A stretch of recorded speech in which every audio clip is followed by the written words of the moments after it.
Before Ava came into my life, things were pretty straightforward. My days revolved around my career, dedicating most of my time to developing cutting-edge renewable energy systems. Socializing wasn't exactly a priority. I mostly interacted with colleagues or occasionally caught up with a close-knit circle of friends. My life followed a steady, predictable rhythm, marked by solitude more often than not. Everything shifted when I made an uncharacteristic decision to attend a friend's wedding, despite my usual tendency to avoid large gatherings. That's where I met Ava, a vibrant, fiercely competitive woman who instantly grabbed my attention. We connected effortlessly, and although we were different in many ways, our shared ambitions brought us closer. Ava's boundless energy and drive perfectly balanced my more reserved, introspective nature, creating a dynamic partnership.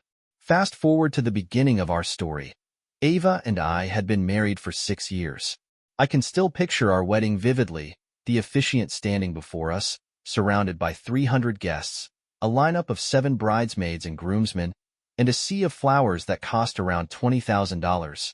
I remember the moment clearly when the officiant asked, "Do you, Ava Grace Mitchell, take Liam Alexander Carter to be your lawful husband, forsaking all others until death do you part?" Her heartfelt "I do," accompanied by a loving glance, felt like a profound promise etched in time. When it was my turn, I made the same vow, looking into her eyes with unwavering sincerity. I've always believed we're a great team, not just because we share similar goals and interests, but because our differences keep things interesting. Ava's competitive streak, honed through a lifetime of sports, contrasts with my laid-back, consensus-driven approach to life. It's a balance that works for us. Despite having an athletic build, I've never been as passionate about sports as Ava.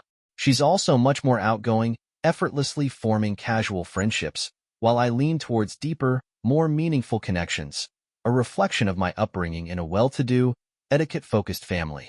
Ava, on the other hand, attended one of the top colleges in the eastern U.S. and landed a lucrative job as a pharmaceutical sales representative.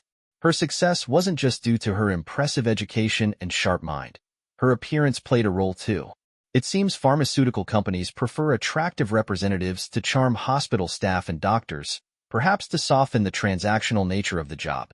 Standing at 5 feet 7 inches, with long blonde hair, a radiant smile, and striking, almost neon green eyes, Ava excelled in her role. She often explained, "The reason I'm away from our luxury apartment 3 nights a week, and sometimes weekends, is because my main product has a niche but highly profitable market." I never fully grasped the specifics, but I didn't love her frequent absences. Loneliness crept in, and I found myself yearning for her company. To fill the gaps, I'd sometimes hang out with male friends, catching a movie, a ball game, or going bowling. But more often than not, I stayed home, watching TV. My job didn't require travel. In fact, I could go days without leaving our condo if I chose to. I work in renewable energy, selling proprietary software and hardware online that enhances system efficiency and integrates seamlessly with the power grid. I've even invented and patented products that I manage from my high-powered computer in my home office. The only time I need to leave is to oversee equipment production at a suburban facility, which takes just a few hours each week. Since I'm home during the day, I've gotten to know most of our neighbors, a rarity in American apartment buildings, where people often cross paths only during monthly meetings. Some neighbors even tried convincing me to run for president of the condo association, but I politely declined, though I did agree to handle the accounting. Our building features 4 duplex apartments per floor and a single-level unit on each floor. The duplexes boast an office, 3 bedrooms, a spacious kitchen, a large living room, and 3 full bathrooms. The single-level apartments are more compact, with a cozy living room, a kitchen, a bathroom, a powder room, 1 bedroom, and a modest closet. One of these single-level units, 5B, right next to our entrance, was rented by a woman who seemed too young to afford such an upscale place. I guess she was around 23. Ava and I were only 29 at the time, so I imagine some residents wondered the same about us, especially since we owned our apartment outright. Her name was Isabella Foster. Most neighbors weren't around during weekdays, so they probably didn't notice that Isabella was home a lot, often entertaining 2 to 4 male visitors a day. Given her appearance and the steady stream of male guests, I couldn't help but suspect she might be a high-end escort. Despite my suspicions, I never brought it up during the dozen or so times I bumped into her at the pool or gym in her first year living there. For one, she wasn't bothering anyone, so it wasn't really my concern. And two, it's not exactly small talk material.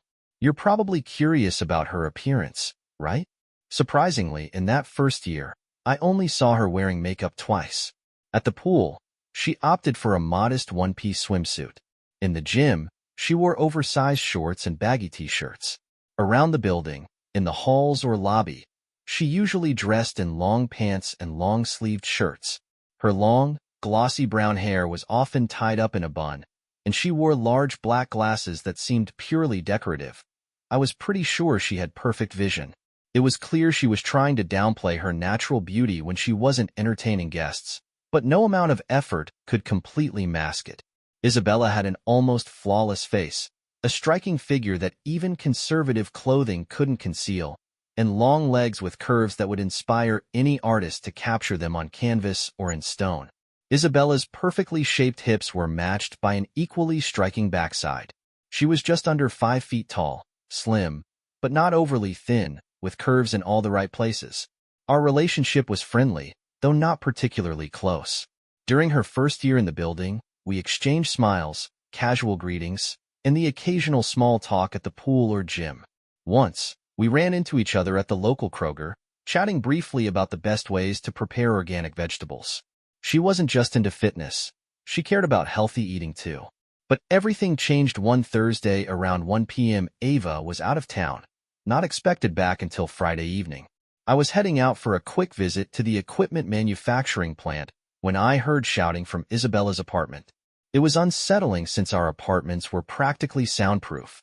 I paused, listening closely. The sharp sound of slapping made my stomach knot. Without thinking, I knocked hard on her door. "Superintendent, open up?" I called. There was silence, then faint sobbing. A deep male voice responded, "Screw off. We don't need anything. Open the door, or I'm calling the cops." I snapped. The door flew open, revealing a large, angry man. "It's none of your business. Get lost," he barked. But then I saw Isabella on the floor, bruised and bleeding. Instinct kicked in. I always carried a small self-defense tool on my keychain, a hardened piece of plastic with finger holes and a blunt end. The guy was taller than me, and I'm 6 feet 2 inches, but I didn't hesitate.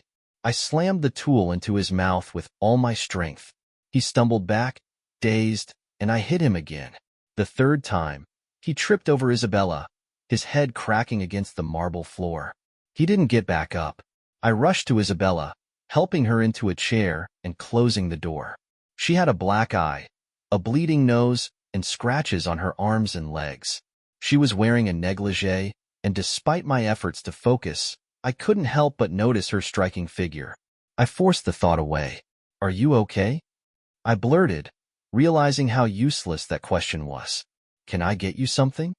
"I'm hurting," she groaned, "but I'll be fine. Could you grab some paper towels and a cold compress?" I quickly fetched them. She held the compress to her eye while I gently wiped the blood from her nose. "Who was that guy?" I asked quietly, nodding toward the unconscious man. "An angry customer," she muttered. "We should call the police," I suggested. "No cops," she replied sharply. We went back and forth, but she was adamant about not involving the police, likely because of her profession. Eventually, I gave up. "I've got an idea," I said. "Do you trust me to handle it?" "Yes," she replied softly, wincing in pain. "As long as it's not in my apartment." I rushed back to my place, grabbing zip ties, a bottle of water, some booze, and, thanks to Ava's job, sleeping pills from her stash of legal pharmaceuticals. When I returned, I tied the guy's wrists with the zip ties, splashed cold water on his face, and waited for him to wake up. When he groggily opened his eyes, I hauled him up. He was too heavy to carry, but I managed to drag him downstairs. I fished the keys from his pocket and led him to his car. "These are painkillers," I lied, handing him some water with the pills. "They'll help." He swallowed them without question. I kept him talking until the sedatives kicked in. Once he passed out, I poured booze into his mouth to stage it as a case of public drunkenness. Then I snipped the zip ties, stuffed them into my pocket, started his car, and locked it. I called emergency services, reporting a drunk guy passed out in a car in our parking lot. I didn't stick around. I had to check on Isabella. Her door was slightly ajar when I returned. I knocked softly as I pushed it open. "Isabella, it's Liam. Can I come in?" "Of course," she replied weakly. She was curled up on the couch, bundled in a sweatshirt and sweatpants pulled over her negligee, with a compress over her nose and another on her eye. "Let me take a look," I said gently, sitting beside her. I carefully removed the compress from her eye. The bruising was worse. "You need to go to the ER, I said firmly. She started to protest, but I cut her off. "Isabella, I'm not a doctor, but your eye looks bad. I'm taking you, no arguments. Where are your shoes and purse?" She pointed silently. I grabbed them, helped her put on her shoes, momentarily distracted by how incredible her legs looked, then pushed the thought aside. We made our way downstairs slowly, her leaning on me for support. Outside, I guided her away from the police, who had arrived by then. They'd smashed the car window, dragged the guy out, and were loading him into a van just as a tow truck pulled up. I didn't stick around. Isabella needed me more. On the way to the hospital, I called my production team to let them know I'd be late. After helping Isabella register, I made sure her health insurance was in order and stayed with her until she was checked in. Before leaving, I handed her my business card with my cell number. "Call me when you're done. I'll pick you up and take you home," I said, pressing the card into her hand. "You've already done too much." "You don't," she began, but I gently interrupted. "No, listen. Call me. You might need to stop for medication. I'll be there in 10 minutes. I've got no urgent business today." She gave me a faint, grateful smile. "Okay, thank you." I patted her lightly on the head, offering a reassuring smile, then left. Later, just as I was wrapping up at the plant, my phone buzzed. "Hey, Liam, it's Isabella," came her voice, stronger than when I'd left her, though still carrying a hint of exhaustion. "Ready to leave?" I asked. "Well, yes, but I can get a taxi if you're busy." "I'm not busy," I replied warmly. "I'll be there in 15 minutes. Traffic's a little heavy. Just wait in the ER, and I'll come get you. Okay?" "Thank you," she said softly. When I picked her up, she had a bandage over her eye and cotton in her nose. Her face was bruised but less swollen. We stopped at a pharmacy to pick up her pain meds and ointment, then I brought her home. "How about I bring you something to eat for dinner?" I offered as she settled onto the couch. "You don't have to." "I want to," I said, cutting her off gently. "Otherwise, I'll just eat alone. How about chicken fingers and fresh vegetables?" She hesitated, but remembering our Kroger conversation, I added with a grin, "Everything's organic." That got a soft chuckle out of her. "What if I come with the food around 6? Sound good?" She smiled faintly, then reached into her purse. "Here, so you don't have to knock." She handed me a key to her apartment. At 6 sharp, I entered using the key, carrying food, a bottle of wine, and seltzer. Only then did I take a moment to notice her apartment. It was sparsely furnished but tastefully decorated, with clean lines and a few bold, original paintings on the walls. They weren't masterpieces, but they were colorful and fun, reflecting a side of Isabella the first hadn't seen before. She was sitting at the small kitchen table, her smile brighter than earlier. Despite her bruises, she greeted me warmly.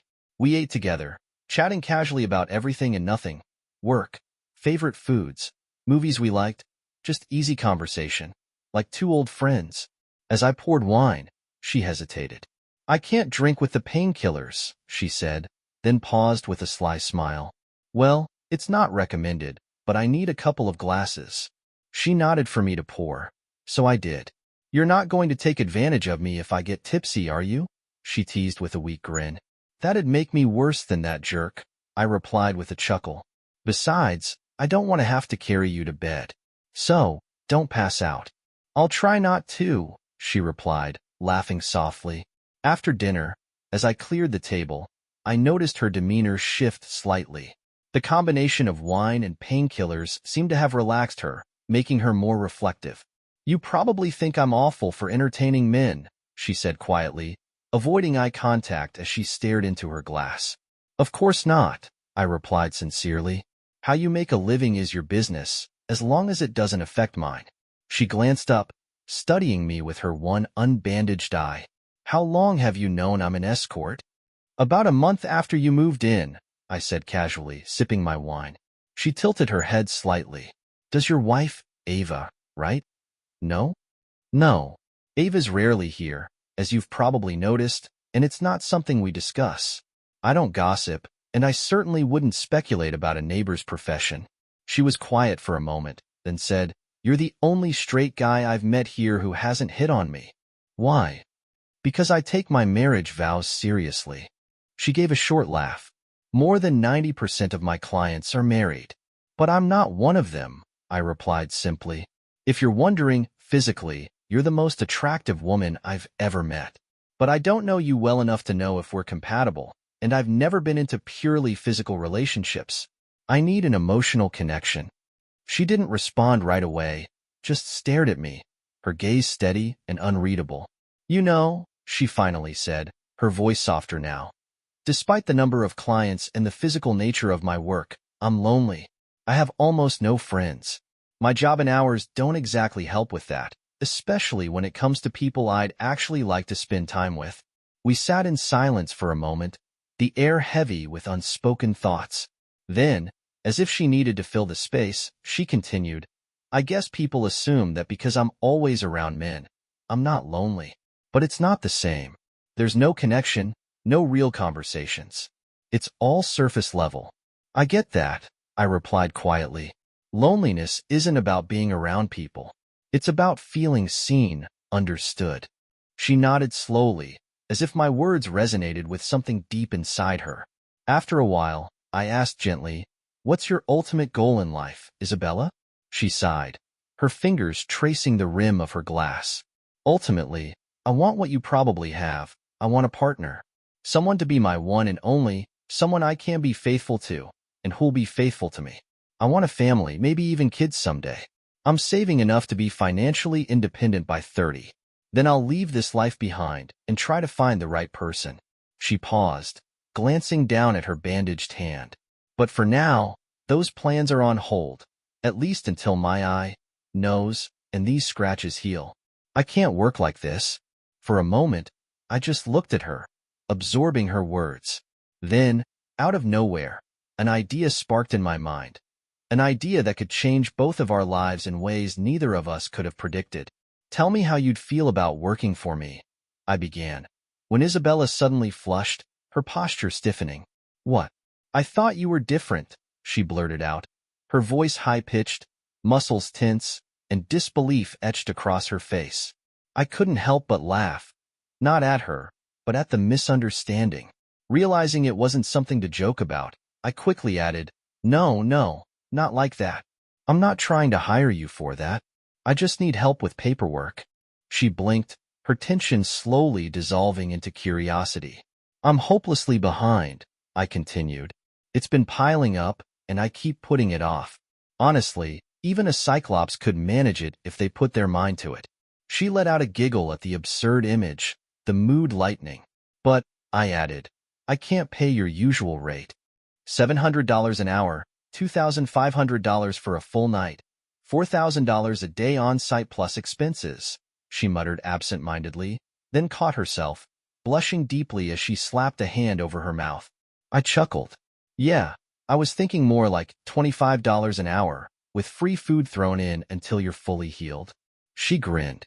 On Monday, show me what you need, and I'll let you know.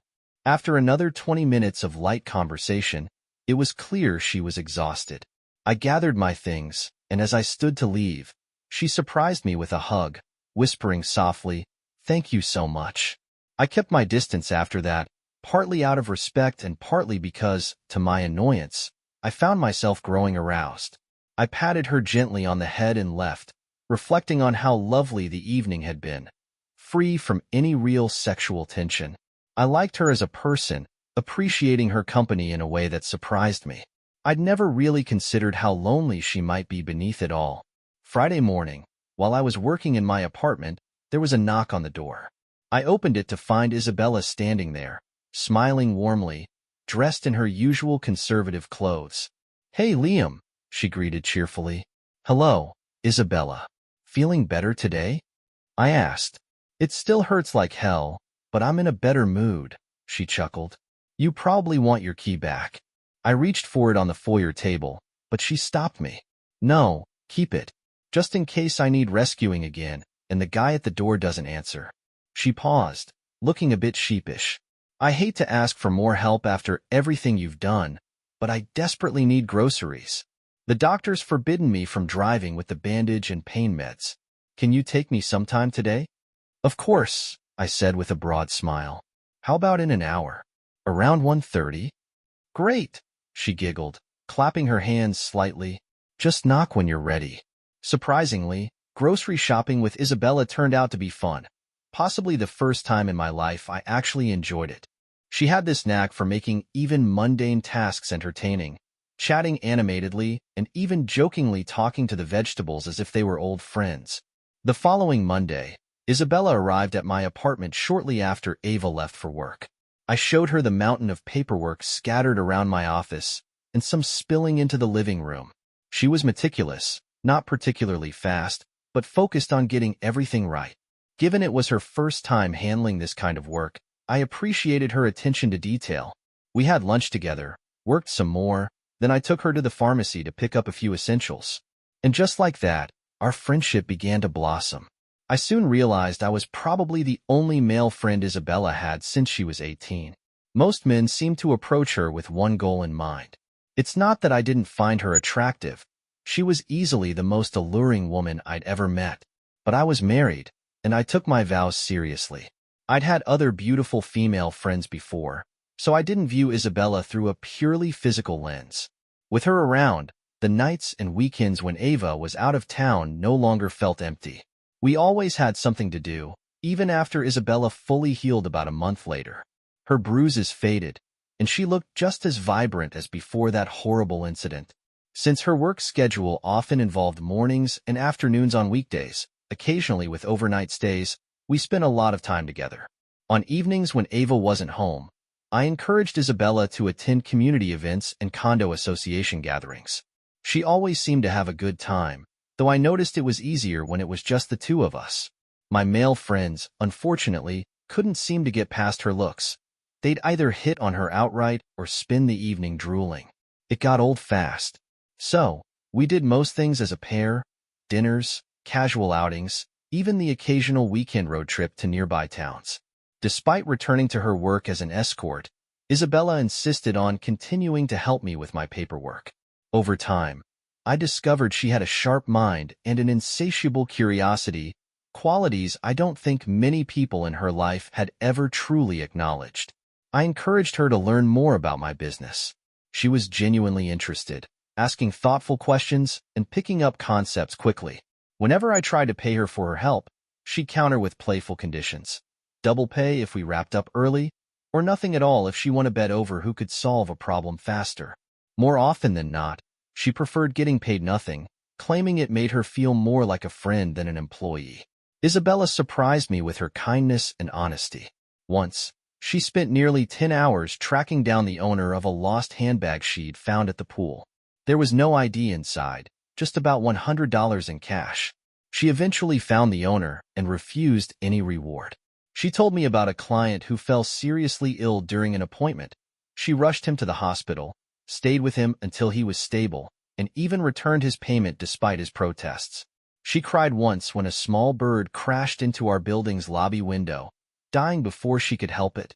Another time, she found a lost puppy and reunited it with its owner, refusing any reward. She tipped the paperboy generously, never gossiped, never spoke ill of anyone, and handled unwanted advances from men with grace and dignity. About 8 or 9 months after we became close, Isabella surprised me with something unexpected: an application for admission to the local community college. "I want to get an associate's degree in business administration," Isabella announced with a wide grin. "That's amazing. Can I help with your homework sometimes?" I replied enthusiastically. Her face lit up even more. "Of course. I'd love that." She rushed over and hugged me tightly. Every time she did that, I made sure there was enough distance between us to keep things appropriate. But this time, the hug lingered longer than usual, and I was painfully aware of my reaction. Still, neither of us acknowledged it. It was just a moment between friends. I was pleasantly surprised that as Ava learned more about my friendship with Isabella, she never showed any signs of jealousy. I think there were a few reasons for that. First, Isabella and I kept our affection subtle.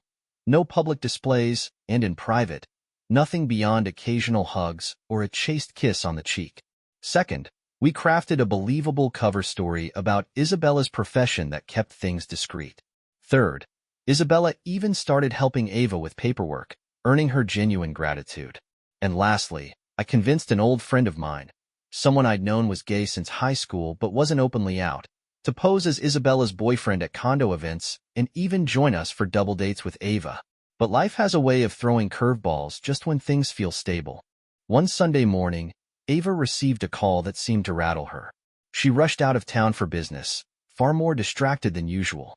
As she hurried to leave, she dumped a messy pile of documents from her briefcase onto the coffee table. "Can Isabella sort these into folders for me?" she asked quickly. "Sure," I replied, disappointed. We planned to go apple picking that day, something I looked forward to every year. After Ava left, I texted Isabella. "Ava's gone. Want to go apple picking this afternoon?" She replied almost instantly. "Let's go at 11 or any time after 2. Okay?" We had a fantastic time picking apples, laughing, and indulging in apple cider donuts. Even though a few college guys made obvious attempts to catch glimpses of Isabella in her shorts, it didn't dampen the fun. That evening, we had dinner at my condo and planned to watch a movie afterward. As I was loading the DVD, Isabella picked up the stack of papers Ava had left behind. "What's this?" she asked. "Oh, just documents Ava wanted you to organize before she gets back on Wednesday," I replied casually. Isabella started gathering the papers, but something slipped from the pile and landed on the floor. I didn't notice at first, focused on the DVD, but when I turned around, her expression stopped me cold. She was holding a photo, her face drained of color, eyes wide with shock. "What is it, Isabella?" I asked.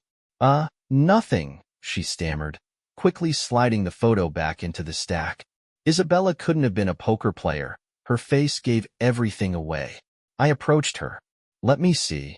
"No, really, it's nothing," she insisted, clutching the papers as if they were a lifeline. That only made me more curious. Gently, I took the papers from her hands. She sank onto the sofa, burying her face. Halfway through the stack, I found them, 3 6x9 photos. Ava. In each one, she was with a different man, unmistakably intimate, leaving nothing to the imagination. I collapsed onto the floor, the papers slipping from my grasp. I sat there, stunned, staring at one of the photos in disbelief. "I'm really, really sorry," Isabella whispered, placing a comforting hand on my face. I couldn't speak. My mind raced, trying to rationalize. "Maybe they're old photos? From before you got married," she offered gently. But the small butterfly tattoo on Ava's left shoulder told a different story. "She got that tattoo 2 years ago," I muttered. Isabella asked softly, "Is there anything I can do?" I finally managed. "Isabella, I need some time alone to process this. Even though you're my best friend, I don't want to talk to anyone right now. Please." She nodded, her eyes glossy with unshed tears. She hugged me tightly before leaving, and I knew she was hurting for me too. After sitting there for what felt like forever, I snapped out of my daze. I looked in the mirror, my face streaked with tears, and muttered, "Action, not pity, you weakling." Fueled by a mix of rage and heartbreak, I tore through the apartment like a madman, searching Ava's drawers, her boxes in the closets, even her office files. One drawer was locked. I forced it open. Inside, I found more evidence than I could have imagined. Letters, photos, receipts. It wasn't a question of if Ava had cheated, but how often and with how many men. The betrayal was staggering. I didn't sleep that night. By Monday, I looked like hell. My mind was a storm of anger, humiliation, and disbelief. I got nothing done, paralyzed by indecision about what to do next. Around 2 p.m., there was a knock at the door. Isabella stood there, holding a large pitcher of margaritas. Without waiting for an invitation, she marched in. "Listen, stud," she said, setting the pitcher on the coffee table. "I canceled my meeting today. I called your production team and told them you're not working this afternoon." I blinked, stunned by her take-charge attitude. "We're getting drunk. And tomorrow, you'll figure out what to do with your lovely wife." I opened my mouth to protest, but she waved me off, tossing the pile of Ava's papers, except for the 3 damning photos, toward the fireplace. She handed me a glass. I took a sip. God, it burned. Isabella was determined not just to get me drunk, but to lift my spirits. After an hour filled with her hilarious stories and at least 6 drinks, though I lost count somewhere along the way, she succeeded. I passed out before sunset, something I hadn't done since college 7 years ago. I woke up sprawled on the floor next to the sofa, while Isabella was lying on the couch, one of her arms dangling down, her fingers lightly resting on my shoulder. The faint ringing in my ears grew louder, starting and stopping until I realized it wasn't in my head. It was the landline phone. I stumbled over, glanced at the caller ID, Ava's cell. Without hesitation, I unplugged the phone, shuffled back to the sofa, nudged Isabella over, and collapsed beside her, falling back into an alcohol-induced sleep, her warmth oddly comforting. We both woke up around 4 in the morning, groggy but amused. Isabella grinned mischievously. "You're the first guy I've slept with who didn't screw me. Eliminator." I burst into laughter. "When you look in the mirror, you'll understand why. Broomhilda." "Oh, please. I can't even tell if I'm talking to your face or your back, a hole," she shot back, laughing so hard she had tears in her eyes. Still giggling, we stumbled to the bathroom, drank some water, and then collapsed again, this time fully clothed on top of the covers in the master bedroom. When I woke around 8, the smell of bacon and eggs lured me downstairs. Isabella was in the kitchen, flipping eggs with a smug smile. "Breakfast for 2. I thought I'd need dynamite to wake you." I groaned, feeling like death warmed over, and cringed when I caught my reflection in the hallway mirror. This might be the worst thing I've ever seen. Isabella, on the other hand, looked fresh and radiant, showered, dressed, light makeup perfectly in place. "I hang out with you for your charm, not your looks," she muttered, turning an egg. "Now sit down and hide that face behind a cereal box." Despite the hangover, I devoured the food like I hadn't eaten in days. Eggs, bacon, toast, and even the leftover bagel from Isabella's plate after she tossed it to me with a laugh. After cleaning up, Isabella cupped my face gently, looking me in the eyes. "I've got an overnight stay today, but I'll be back tomorrow afternoon. Let me know if you need anything. But Liam, before you do anything rash, you need to talk to Ava in person. Got it?" I nodded slowly. "Okay." She gave me a quick, chaste kiss on the lips, our first, and then wrinkled her nose. "Ugh, you're disgusting. Shave, shower, and brush your teeth before you do anything else." I laughed, nodded, and watched her leave. By Tuesday evening, I'd sobered up, cleaned the apartment, and organized all the evidence, photographed, scanned, and saved on a flash drive. My phone was full of missed calls and messages from Ava, her parents, even my own. I ignored them all. I didn't want to talk to anyone. My landline remained unplugged. I'd made up my mind about what to do, but the details were still hazy when Ava burst through the door unexpectedly on Wednesday morning, 12 hours earlier than planned. Seeing her, I turned away, my chest tightening. "Liam, I was so worried," she gasped, her voice thick with concern. "You weren't answering. I thought something had happened." I forced a bitter chuckle. "What could possibly be wrong, my dear, faithful wife?" Her face drained of color. Her eyes darted to the neatly stacked papers on the coffee table, right where she'd left them. She trembled visibly. "Let me show you my little pile of treasures," I said coldly, grabbing her hand and dragging her to the kitchen table where the evidence was laid out like a crime scene. She collapsed into a chair, sobbing uncontrollably, her excuses tumbling out between gasps. "Liam, I love you. It didn't mean anything. I was just trying to be the best in sales." They were business deals, nothing more. I'll stop, I swear. We can get through this. You're the only one for me. Let's start a family. I'll get pregnant. Her words blurred into meaningless noise. I snapped. Without another word, I stormed into our bedroom, yanked her clothes from the closet and drawers, and dumped them in the guest room. Some landed on the bed, most on the floor. Ava sobbed in the hallway, eventually crumbling to her knees, repeating, "No, no, no," like it was the only word she knew. I didn't care. After securing the master bedroom with the new lock I'd bought the day before, I locked my office too, just for good measure. Then I left without a backward glance. I spent the day visiting my production site, having lunch alone, and catching a movie. When I returned around 11 p.m., Ava was curled up on the living room sofa, her face blotchy and red from crying. Her mother and sister were there too. Annoyed, I tossed my keys on the table. "Why are you here, Margaret?" I asked sharply, glaring at my mother-in-law. Margaret stood up, her expression tight with concern. "Liam, we're here because we're worried. Ava's a mess." I scoffed. "Oh, I see. She's the victim now?" My sister-in-law shifted uncomfortably but didn't speak. "Liam," Ava whispered, her voice hoarse from crying, "can we just talk?" "There's nothing to talk about," I snapped. "You made your choices." Margaret tried to intervene. "Liam, marriages go through rough patches. You need to work through." I cut her off with a sharp glare. "This isn't a rough patch. It's betrayal." I turned to leave, needing space, but Ava grabbed my arm, her grip weak and trembling. "Please, Liam, don't throw us away." I shook her off. "You did that for me." With that, I walked out, slamming the door behind me, the echoes of her sobs fading as I made my way down the hall.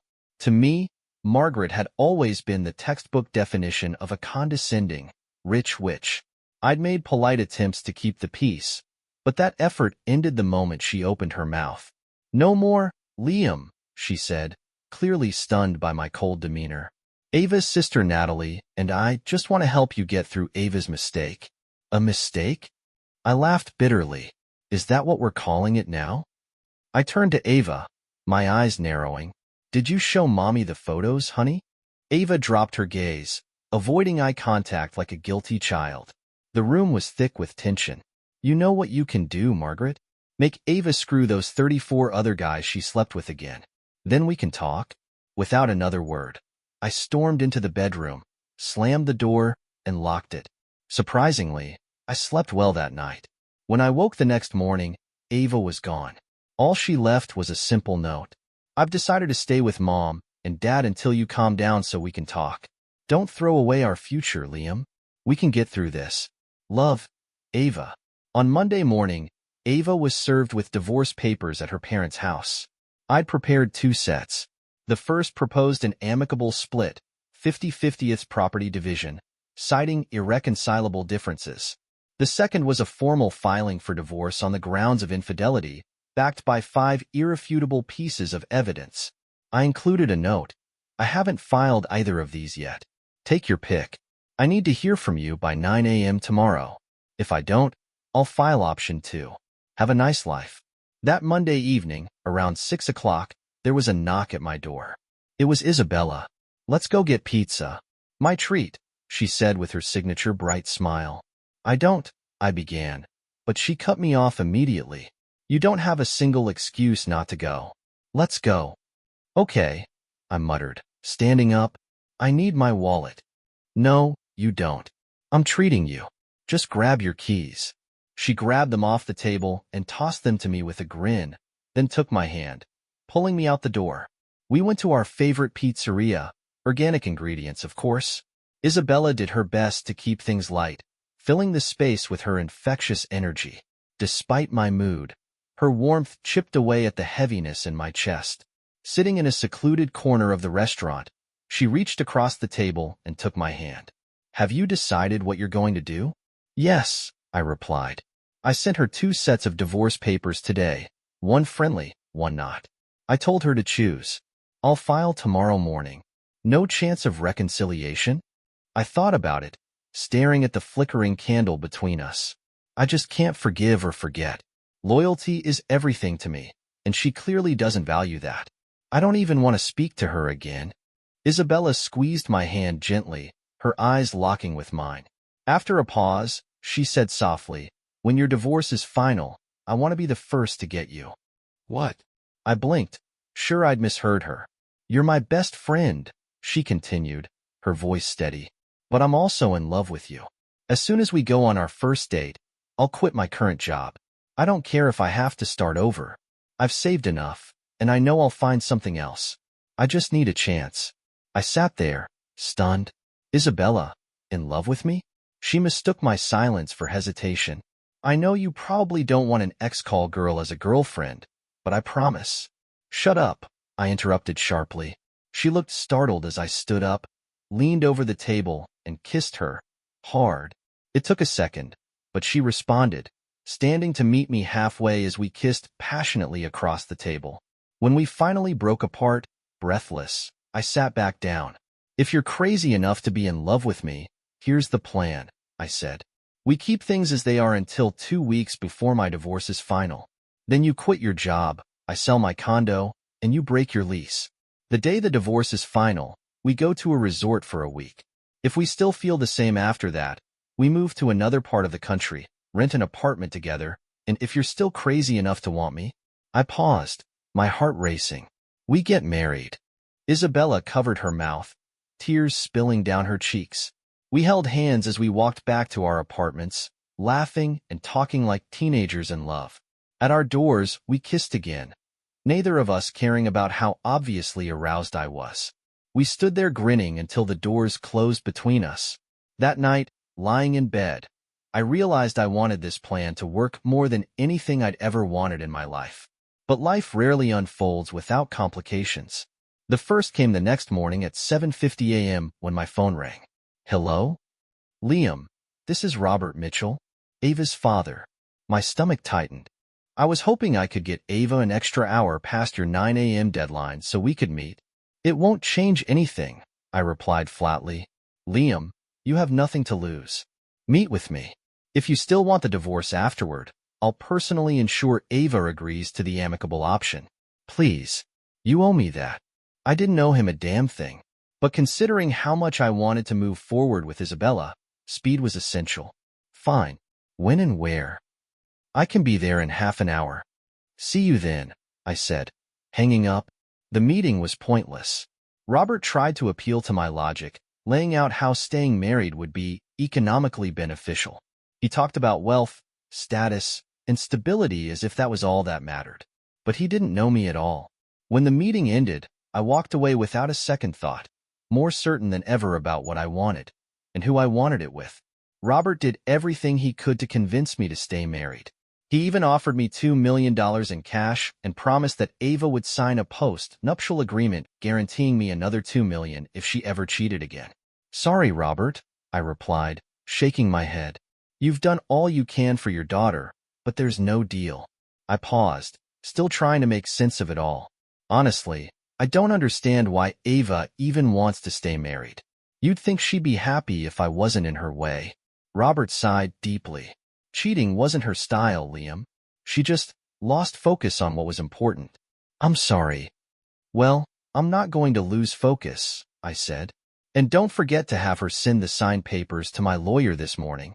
Robert left looking defeated, not because of me, but because his daughter's choices had led her here. Finally, the day arrived. The divorce was finalized. Isabella and I both moved out of our apartments 10 days later. I sold my condo and most of my furniture, keeping only the computer equipment Ava never used. Isabella's lease was up, so she sold her things too. I had nearly completed the sale of my business's hardware division to my employees. Ava didn't attend the final court hearing. Only her lawyer showed up. I went because I wanted a copy of the court resolution immediately. After the hearing, I knocked on Isabella's door, luggage in hand, ready for our trip to the resort. I expected her to be packed and waiting. She was ready, all right, but not for the trip. She greeted me with a mischievous smile, dressed casually but with a sparkle in her eyes. "We've got a little time before we hit the road," she teased, pulling me inside. The connection between us was electric. What had always been friendship now felt like something deeper, more intense. The moments we shared before leaving were filled with laughter, tenderness, and the kind of closeness that only comes when love is real. Afterward, we packed the car, and as we drove, Isabella snuggled against me, her head resting on my shoulder. About an hour into the trip, she pulled back slightly. "Liam, I have 4 things to tell you," she said, her tone suddenly serious. "I need to do this now before we go any further. Ready?" I smiled. "I'm ready. First, my name isn't really Isabella Foster. It's Sophie Hayes. I used a different name to separate myself from my past, but if things work out between us, I plan to leave that identity behind completely." I whistled softly. "Wow, you could work for the CIA with skills like that." She laughed. "Don't call me Sophie unless you're ready to put a ring on it." "Okay, Isabella," I grinned. "What's next?" "Second, I stopped working as an escort the day I told you I loved you. And I've been studying. I completed my first year at community college and even picked up a few extra credits." "That's fantastic," I said genuinely. "You're full of surprises." She smiled. "Not done yet. Third, I have an idea for an online business.